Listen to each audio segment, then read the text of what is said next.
छत्रपती शिवाजी महाराज, क्रांतिबा ज्योतिबा फुले, शाहू महाराज, भारतीय घटनेचे शिल्पकार परमपूज्य डॉक्टर बाबासाहेब आंबेडकर, अण्णाभाऊ साठे, बिरसा मुंडा, अब्दुल कलाम व सर्वच महापुरुषांना या ठिकाणी मी तिरवार वंदन करतो। पहिल्यांदा आपल्या सर्वांना स्वातंत्र्य दिनाच्या हार्दिक हार्दिक हार्दिक आभाळभर शुभेच्छा देतो। आणि दुर्दैवाने आज संपूर्ण देशभर देशाचा स्वातंत्र्य दिन उत्साह साजरा करत असताना त्याच देशाच्या नागरिकावर आज भीक मागायची पाळी येते, याचाही मी निषेध करतो या ठिकाणी। बघा, मी संविधानिक बोलणार आहोत। हे शिओ पिओ का कोणता झाटू लागून गेला नाही आपल्याला देणार, लक्षात द्या। तो आपला फंडामेंटल राईट आहे, आपला तो अधिकार आहे, अधिकार।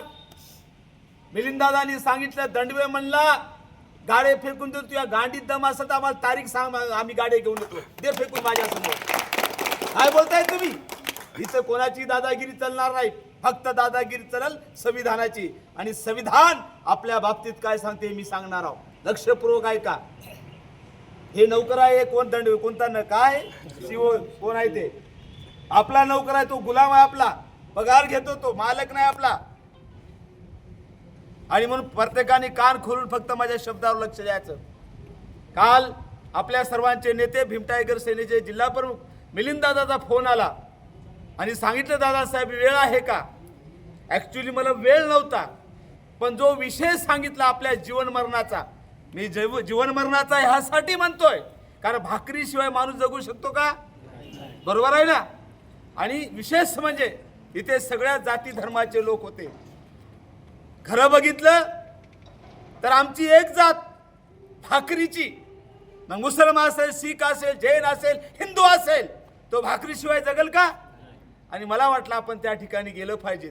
आणि मी पहिल्यांदा मिलिंददादा असतील, आमचे नेते दिलीपरावजी असतील, प्रतीकदादा असेल, आमचे इमामचे जुनेद भाई असतील, आमचे राहुलदादा सोनकांबळे असतील, या सर्वांचं मी खरंच अभिनंदन करतो की त्यांनी या चांगल्या विषयाला या ठिकाणी प्राधान्य देऊन भव्य दिव्य अशा भीक मागो आंदोलनाचं या ठिकाणी आयोजन करण्यात आलेलं आहे। आता नंबर 2 लक्षात घ्या, आज आम्ही धंदा करतो, त्या काळी बाबासाहेब आंबेडकरांना कळलं, तुम्हाला माहित असेल नसेल, धंदा मोठा असो की छोटा असो, बाबासाहेबांनी भारतीय संविधान भाग 3 फंडामेंटल राईट आर्टिकल 19(6) मध्ये लिहिलं, व्यवसाय करणं हा आमचा मूलभूत हक्क आहे, कोणता मायचा लाले रोखू शकत नाही। आता काही म्हणतील रोडवर आहेत ते, काय याला अधिकार आहे? लक्षात घ्या, जे लोक रोडवर गाडीवाले असतील, फळ विक्रेते असतील, यासाठी कायदा आहे, त्या कायद्याचं नाव आहे पथ विक्रेता अधिनियम 2014। लक्षात घ्या, कायद्याचं नाव काय? जे लोक रोडच्या बाजूला फळं विकतात, गाड्या चालवितात, कोणी कटिंगचं दुकान असेल, इत्यादी इत्यादी, यासाठी केंद्र आणि राज्य सरकारचा 2014चा कायदा आहे, त्या कायद्याचं नाव आहे पथ विक्रेता अधिनियम 2014। तो कायदा काय सांगतो ऐका आता।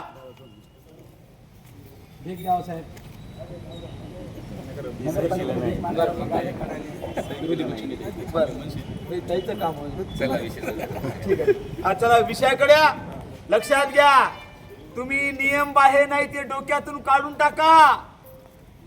जे जे रोडच्या साईडला गाड्या बसतात, आपल्या हक्कासाठी कायदा आहे, तो कायदा काय सांगतो?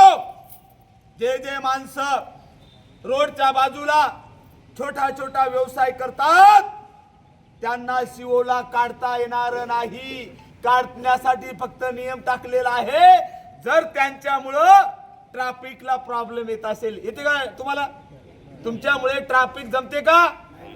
हा कायदा सांगतो बघा, हा कायदा सांगतो दर 5 वर्षांनी या शिवोनी सर्वेक्षण केलं पाहिजे फळ विक्रेत्याचं, आणि जे 14 वर्ष झालं त्याला कायमचं एक सर्टिफिकेट दिलं पाहिजे। नगरपालिकेने मला सर्टिफिकेट दिला, फोटो आहे आमचा. बा पॉइंट क्या बात आहे, बरोबर आहे. फोटो आहे. आणि मग आज राईट राईट राईट गाड्यासमोर जातो. हा ओके. ऐका, ज्याच्याकडे कायम व्यवसाय करण्याचं प्रमाणपत्र जर असेल तर कायदा काय सांगते, त्याला 30 दिवस अगोदर नोटीस दिली पाहिजे. दिली का?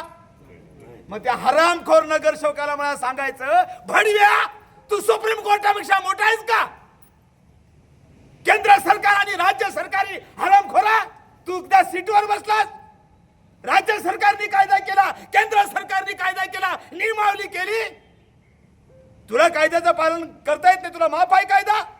अत्यंत चुकीचं झालेलं आहे. एससीचा जर कोणी असेल, त्याच्या येतं एससीचं कोणी आहे का? बौद्धांचं कोणी आहे का? हातवारे करा फक्त. तुम्ही किती वर्षापासून बसतात? तुमच्याकडे सर्टिफिकेट आहे का?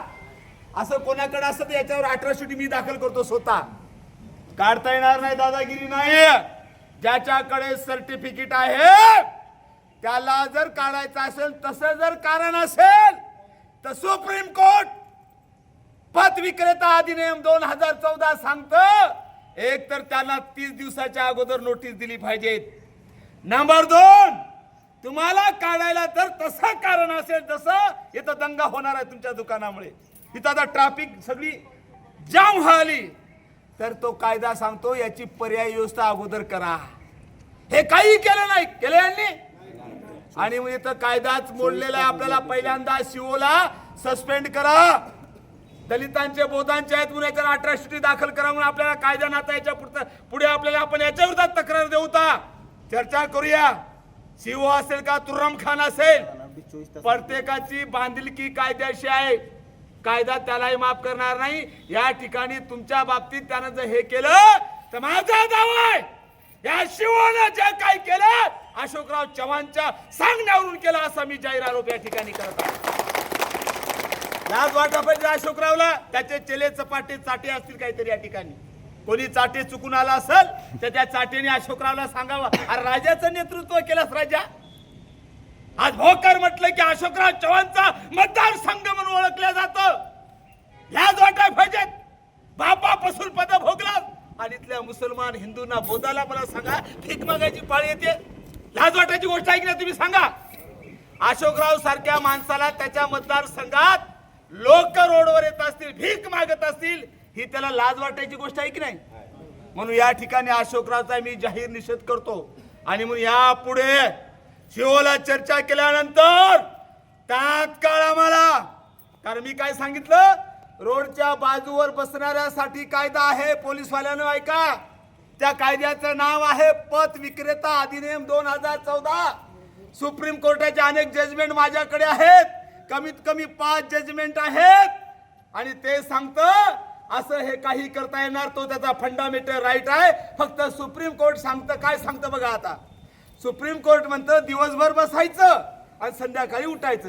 तुम्हाला कायमचं तिथं बांधकाम करता येणार नाही. चालेल ना? सांगा ना आम्हाला. कायदा आहे, उरावर बसू द्याच्या. मी समोर आहोत.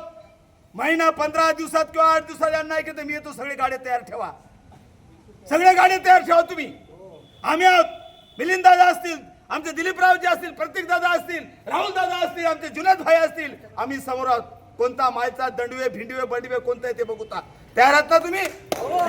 हातवले करा. तयार. आता शिवोला बोलूता आपण.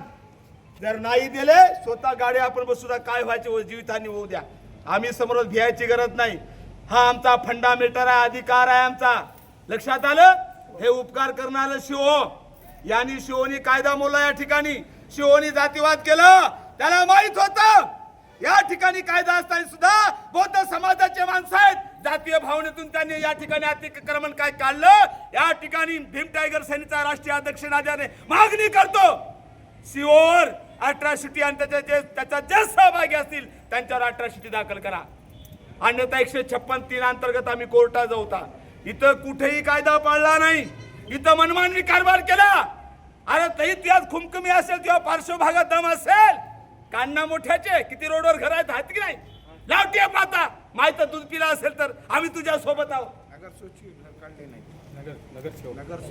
काढा ना गरीबाचे हे करायला. अरे मरशीलाळ्या पडून काढणं श्रीमंताचे, आम्ही सोबत आहोत. परंतु हा जशी एखादा माणूस बाई ठेवतो की नाही, इथला शिव म्हणजे अशोकराव ठेवले जशी रान ठेवतात बघा, माहिती आहे तुम्हाला? जशी रान ठेवतात हे शिव म्हणजे अशोकराव अशोकराव चव्हाणांनी ठेवलेली रांड आहे. पण त्याला विचार कर बेट्या, तुझी गाठ आमच्याशी आहे का? कारण आम्ही संविधानाला मानणारे अवलाद आहोत. आम्ही पॉइंट टू पॉइंट उत्तर मागतो. सांग, हे कायदा आहे की नाही? सुप्रीम कोर्टाचा जजमेंट आहे की नाही? सांग. तू नोटीस दिली का? सांग. याचं उत्तर द्या आम्हाला. चर्चा करूया, पुढची दिशा ठरवूया. तयार आहात ना? चला, डॉक्टर बाबासाहेब आंबेडकरांचं, भारतीय संविधानाचं, हम सब, हम सब, हम सब. जय भीम, जय संविधान.